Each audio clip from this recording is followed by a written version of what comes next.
Like, stop, it literally doesn't even feel real. Hi guys, welcome back to the channel. Today I thought it would be a really good idea to sit down and talk with you guys and go through all of my Taylor Swift concert experiences. I have gone to the Speak Now tour all the way through the Rep tour, and I did have tickets for Loverfest, RIP. So I thought I could give some good advice and go through my experiences on where I sat, how my view was, how my experience was as a whole at each one of her concerts. And then at the very end, I did ask you guys on my Instagram to ask any questions that you had about her past tours or what to expect for the Eras tour. So we are going to go through all of those questions at the very end, and hopefully it gives you guys some more insight and what to look forward to when going to the Eras tour. So before we get started, I did want to preface, because a lot of you guys were asking in my comments around the time that it happened, my Swiftie Instagram that I've had since I was 12 years old got suspended on the same day that the Eras tour pre-sale codes were getting sent out. And fun fact, I got waitlisted for the Eras tour pre-sale. Luckily my family had a code, but anyway. So it was a really hard 24 hours for me, but I do have a backup account that is up and running. It's those99curls_backup. It's the same thing. We're just coming back stronger than a 90s trend, okay? And I will be changing the username in about a week or so. I just wanted to have a very basic username so anyone who is searching me up can find the backup account. But anyway, I just wanted to let you guys know, if you guys were confused, I did not leave Instagram. Instagram left me.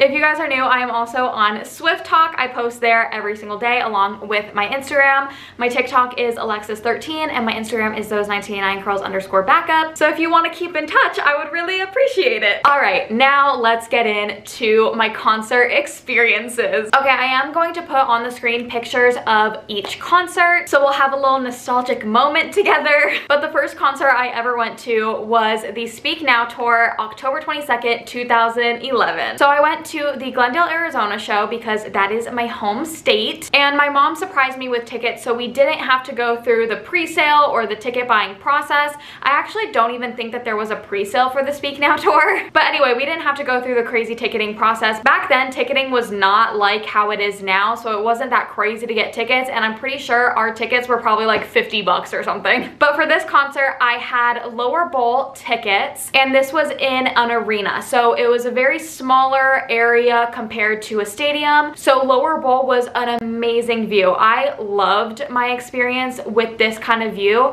I was also 11 years old, so I was shorter and I could see perfectly. Another thing that I remember being so fun about this concert is everybody had signs. This was like the peak of the Tea Party, and everyone had signs, glow sticks, Christmas lights, crazy costumes, and that's usually the tone of Taylor concerts. And fun fact, we went to the dollar store before going to this show, and I got like 2 packs of glow sticks, okay? So I had like 5 glow sticks on max. And I went into the concert and I was like, I am getting Tea Party, I am meeting Taylor tonight. Obviously that didn't happen. My 11-year-old soul was broken. But it taught me a very valuable lesson that we will talk about more later in this video, that you should not go into a Taylor Swift concert expecting to be chosen for the after show meet and greet. You don't want to be like 11-year-old me, okay? You don't want to be heartbroken after you just saw Taylor Swift. Anyway, I don't really have a lot of commentary on the Speak Now tour because I was 11. It was very hard for me to retain any of that information. But if you do want to watch the entirety of the Speak Now tour, I believe you can buy it on iTunes, and it also comes with the Speak Now Live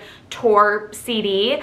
And then it's probably on YouTube somewhere, so you can probably Google it. But the moral of the story for the Speak Now tour is lower bowl tickets are an amazing, amazing view and should not be looked down upon. The only option isn't floor, okay, for a good time. You can have a good time anywhere in the stadium, and I really, really love lower bowl for Taylor concert. Okay, the next concert that I went to was the Red tour in 2013. I also went to the Glendale show for this one. And this one, I actually had like a kind of costumey thing. So my costume for this tour was a shirt that said Taylor is my world, and on the back it said my world is turning red. I thought I was super clever, okay? But for this show, I did get tickets during her pre-sale sale, and this was my first time going to Pit. If you don't know what Pit is, it doesn't apply to the Eras tour, so this won't help you out for the Eras tour, but if you're curious, Pit tickets are standing room up against the stage. So it's first come, first serve. There's no seats, you stand there. So For the Red tour, it was like inside the stage, like her walkway went around the pit. And then for the 1989 tour, her pit was like right up against the stage, and then once the pit barricade ended, it was floor seats. So I was so excited to not only get floor seats, but to get pit tickets. Like I was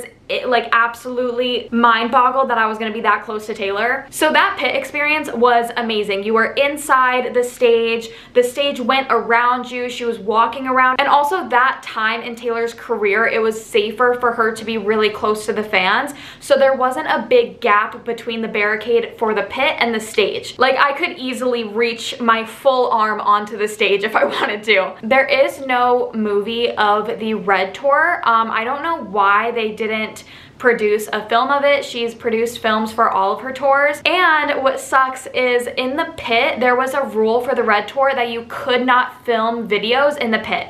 You could only take pictures. So I have no videos of the Red tour. I only have photos. Okay, next we have the 1989 tour. I went in 2015, so I was 15 years old. And for this, I don't think I even wore a costume. I think I wore a skater skirt, which is like very on trend for the 1989 era. But for this concert, I also had pit tickets. We were in the left pit for this tour. And so we got to the venue, I think another 3 hours or 4 hours early. I was really dedicated for this tour to get up against the barricade because the Red tour, I was one person behind.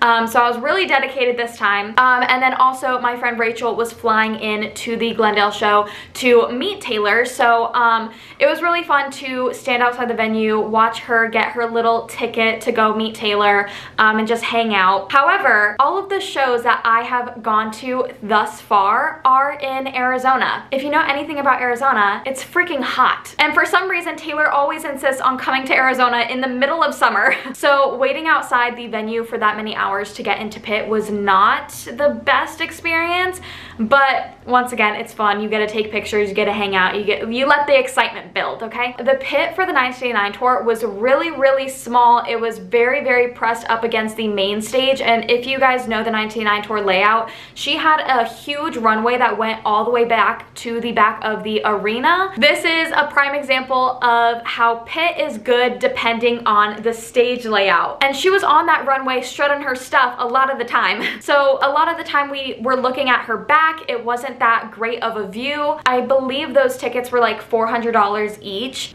and they were also VIP tickets, so you got a bunch of merch with those tickets, which I don't remember them being like specialty merch. I think they just sent us a bunch of merch from the website in like a VIP package. And this also was the tour that she debuted the light up bracelets that everyone in the stadium gets. So either when you walk into the stadium or on your seat, you will have a light up bracelet that you wear throughout the entire show, and it lights up to the different songs that she's singing, and they're pre-programmed by Taylor. So I know we're not talking about the Reputation tour, but for the Reputation tour, during one of the songs, there was a snake going through the crowd, like from the light up bracelets. Like if you were in the nosebleeds, you could see that like the light up bracelets were making like a snake in the crowd. Super cool. She's so creative. But you do get to keep those and take them home. After a few days, they stopped lighting up, but you get to take them home. I still have the ones from the 1989 tour and the Reputation tour, and it's a good little memento. You can put it in a shadow box or something. Also for the 1989 tour, you can watch the entire thing on YouTube. It was put on Apple Music way back in the day,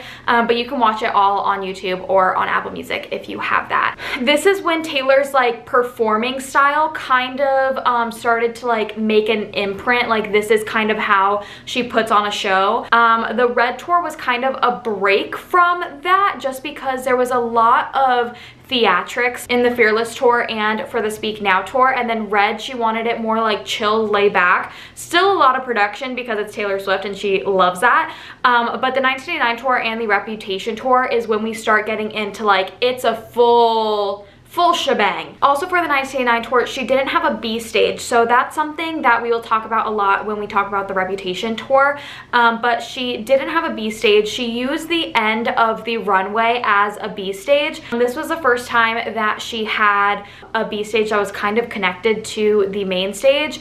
So when she went to do her acoustic set, she would go to the B stage, and on the 1989 tour, it was just the end of the runway, and then it kind of like elevated. So all of the nosebleeds, people like could see her like eye level, which was really, really cool. So if you're worried about nosebleed seats, don't. There's no bad seats at Taylor shows. She makes you feel really, really involved, even if you're in the way back. All right, next we have the Reputation tour. This was the last time I ever saw Taylor. This was in 2018, so my senior year of high school. For this show, we got $200 floor seats. So we didn't get pit this time. Pit for Reputation tour was super, super expensive. I heard a lot of people ended up paying $800 for their Reputation pit tickets, and we were not about to do that. So we got 200 floor seats, and our floor seats were right up against the barricade of one of the B stages. So for Reputation tour, she had 2 B stages,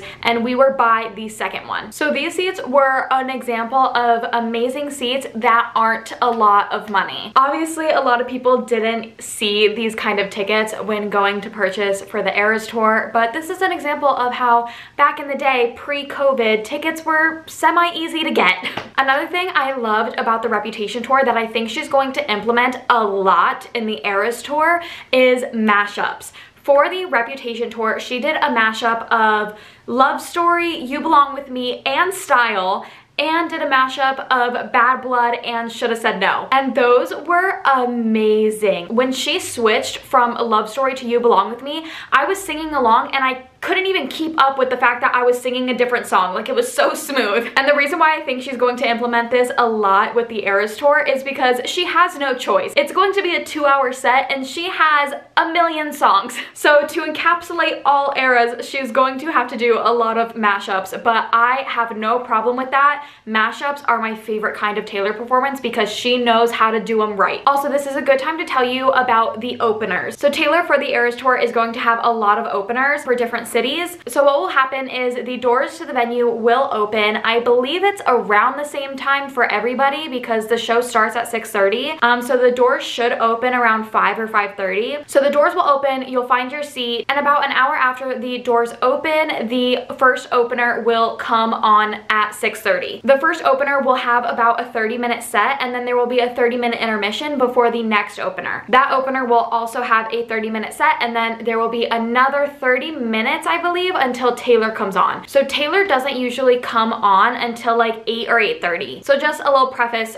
going into the Eras tour, since everybody's really excited about the openers, and the openers are like a huge deal. Okay, that is all for my tour experiences. All of them honestly were amazing. I had a vast array of different seats, from lower bowl to pit to floor, and I can confidently say that any seat in a Taylor show is a good seat. She makes you feel really, really involved with the show, which is always great. And now I'm going to head over to Instagram to answer some of your guys' questions. A lot of these will be really helpful for the Eras tour, since a lot of things have changed post-COVID, and obviously Taylor's style has changed post-COVID. So we really don't know if her touring is going to be like Reputation and prior, or if it's going to be a completely new experience. Okay, so the first question is, can you still hear and see the screen decently in the nosebleeds? Yes, that's why they're there, is for the really far away seats that can't really see the stage that well. So have no worry at all about seeing the screens. Taylor usually has like a big screen behind her too. And I don't know how this tour is gonna go, but for Reputation, the stage itself was a like screen. And so someone like me who had floor seats, I couldn't see the designs that were like on the stage. But somebody who is sitting higher up can see everything on the stage, all the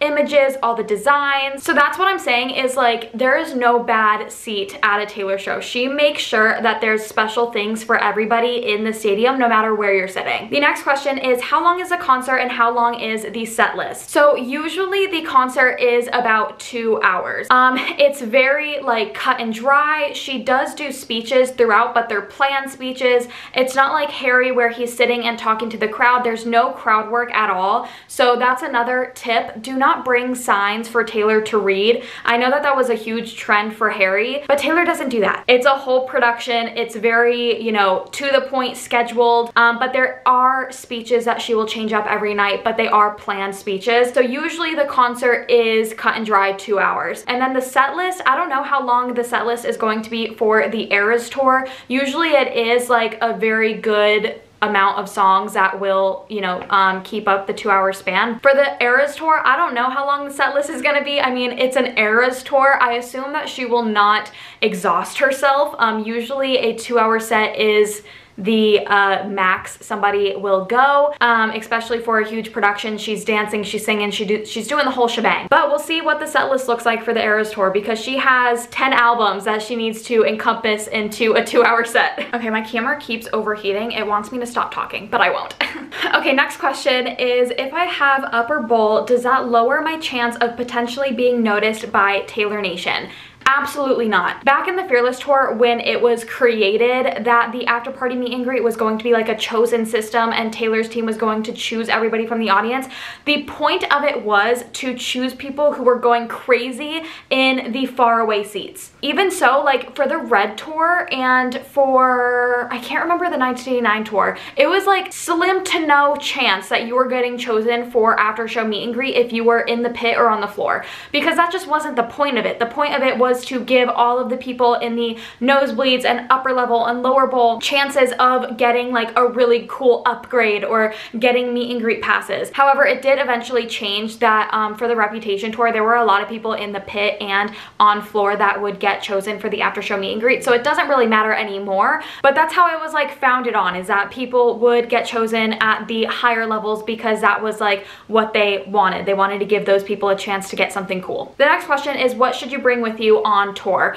So I suggest keeping it very, very minimal. I think for the Rep Tour, I only brought my phone and I didn't even bring a bag or a charger, but I do recommend bringing your phone, your cards, and a portable charger. They don't let you bring any food and drink into the venue, so if you want water or food, you have to buy it there, but definitely get a clear bag. Nowadays, you can't bring a bag into a stadium or a venue if it's not clear. Amazon has really cute, clear bags. I will make a full list on my Amazon storefront of all the really cute bags that I've seen on Amazon, and I'll link it down below. But Amazon has really, really cute clear bags that are like crossbodies or like little fanny packs or belt bags. So definitely has to be clear if you want a bag to bring all your stuff in. So definitely bring a bag if you want to bring like a portable charger and your cards and wallet and things like that. So the next question is, how quickly does merch sell out and when should I get merch? I recommend getting merch from the merch stands before the show. After the show, everyone's kind of ushered out really quickly. They do a really good job at ushering everybody out of the venue really quick. So I recommend getting the merch beforehand if you want to go to the venue early and get it before the doors open. They have merch stands outside usually with all the radio shows doing like press and stuff. From my recollection, merch didn't really sell out. The only time that I bought merch was from the Reputation Tour. I actually bought a shirt at the show, but usually all of the merch that they have at the concerts are the same ones that you can get online, and the prices don't really differ. If you want to wait and get merch at the show, I would recommend doing it before the concert actually starts, so you don't have to worry about getting it during the opening act or after the show. But I don't really remember merch selling out that quickly. Because it's the same merch that is sold online, it's not really like hot commodity, like you can get it anytime. Anyway, I recommend getting the merch before the show just so you can relax once you get in the venue. The next question is, can we keep the light up bracelets? Yes, like I said earlier, you get to keep the light up bracelets and they will light up a couple days after the show really annoyingly, and then they will fade out and not light up anymore. But yes, you can keep them. Okay, the next question is, when does she usually release her set list? So we don't know the set list until the opening night of tour. She never posts the set list. It's always like fan-made edits that post the set list. So we won't know the set list until the very first night of the tour, which is frightening. Do prices go down closer to the date of the show, like for resale tickets if you couldn't get tickets? Yes. If you couldn't get tickets during the Ticketmaster fiasco, definitely wait. I don't know if Ticketmaster is going to open their resale option on their website for this tour because it's a little bit of a problem, but all of the prices on StubHub, for example, will go down like a month before the show, whatever show you're looking at. So definitely do not spend the money right now unless it's a face value price. I recommend going to the Taylor Swift resale group on Facebook. I'll have it linked down below. They have a really good system for fans wanting to trade or buy or sell tickets for face value. They have to be face value, just in case like people wanted to sell their tickets to Swifties and not put them on the resale market. If you are buying resale tickets, I recommend only using PayPal. PayPal backs up all of your purchases. Never use or agree to Venmo or Apple Pay or anything like that, because if you get scammed, you can't get your money back. The next group of questions I got asked a lot. It is how to meet Taylor Swift. So this is the last question I will answer for this video, but I want to say very loud and clear, taken from my 11-year-old experience, do not go into a Taylor Swift concert only wanting to meet Taylor and get chosen for after show meet and greet. You will be disappointed, you won't enjoy the actual show, and you will exert a lot of energy, not by having fun, but trying to get Taylor Nation or Andrea's attention. We do not know what's going to happen for this tour. We don't know if she's doing meet and greets. It's post-COVID. We have no idea. But if we're referring back to our old experiences throughout all of her other tours, yes, that is a thing that happens. Her mom and her team go through the audience and picks people who are going crazy, have really cute costumes, really cute dancing, all of that. They choose them for the after show meet and greet to meet Taylor. There are a lot of YouTube videos and TikToks of people who went into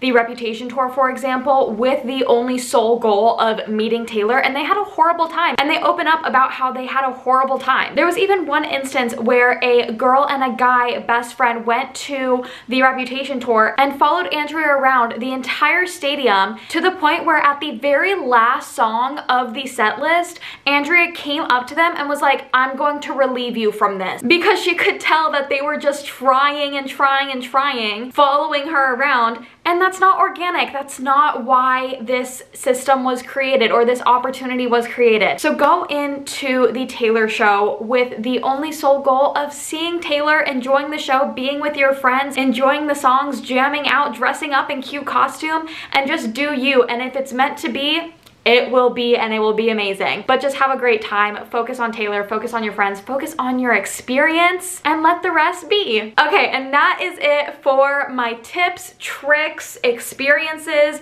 If you guys have any other questions, leave them down below and I will go through all of the comments and answer what I can. But thank you guys so much for watching. I really appreciate it. Let me know also what show you guys are going to. And if you haven't already, make sure to follow my Instagram and my TikTok to keep up with all things Taylor. I post on each of these accounts daily. And if you have any other requests leading up to the Eras tour, let me know. I would love to do them. But I love you guys so much, and I will talk to you guys in my next video. Bye!